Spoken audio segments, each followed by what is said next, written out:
Son vaxtlar ictimaiyyətdə müzakirələrə səbəb olan mövzulardan biri mənzil bazarıdır.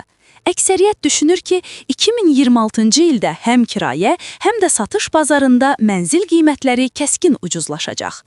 Əmlak sektorunda hələ də aktiv olan tələbat, faiz dərəcələri və iqtisadi göstəricilər bu sahədə maraqlı vəziyyət yaradır.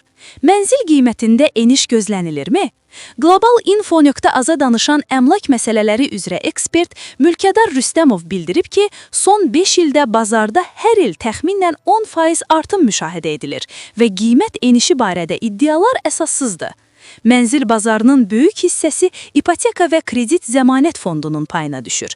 Yəni, müştərilər mənzilləri güzəştli şərtlərlə əldə edir. Nağd satış isə çox azdır. Buna görə də qiymətin enməsindən danışmaq mümkün deyil.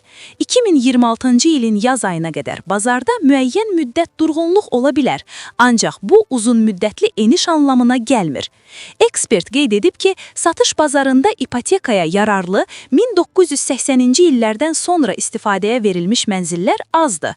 Bu, müştərilərin mənzil tapmaqda çətinlik çəkməsi ilə nəticələnir. Nağd müştərilər isə evləri plana düşmüş vətəndaşlardır.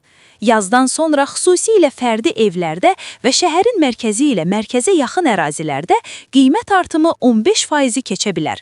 Bu zonalar hər il aktual qalır və qiymət artımı burada daha çox hiss edilir. Yeni ildən bir sıra çox mərtəbəli yaşayış kompleksləri istifadəyə veriləcək və çıxarışlar təqdim olunacaq ki, bu da bazarı daha da aktivləşdirəcək. Kirayə mənzil bazarında isə yeni qaydalar, o cümlədən sığorta və vergi tələbləri tətbiq ediləcək.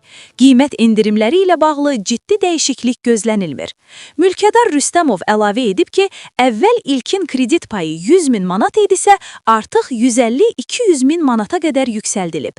Bu, mənzillərin qiymət artımını təsdiqləyir. Dövlət özü də qiymət artımını dəstəkləyir. Yeni limitlər sayəsində bəzi müştərilər daha əlverişli şərtlərlə mənzil əldə edəcək. İlkin ödəniş 20-30%, kredit müddəti isə 20 ilə qədər olacaq.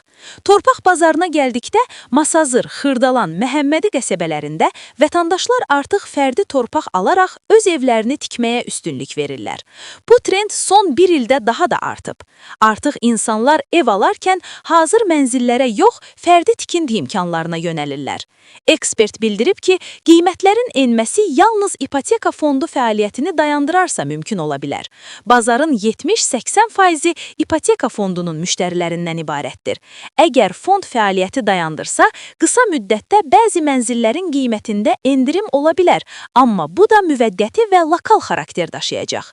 Son 5 ildə belə bir tendensiya müşahidə olunmuyub. Statistikaya görə, bazarda ciddi böhranlar 2007, 2011 və 2015-ci illərdə olub. Lakin 2017-2018-ci ildən etibarən bazarda artan dinamika davam edir.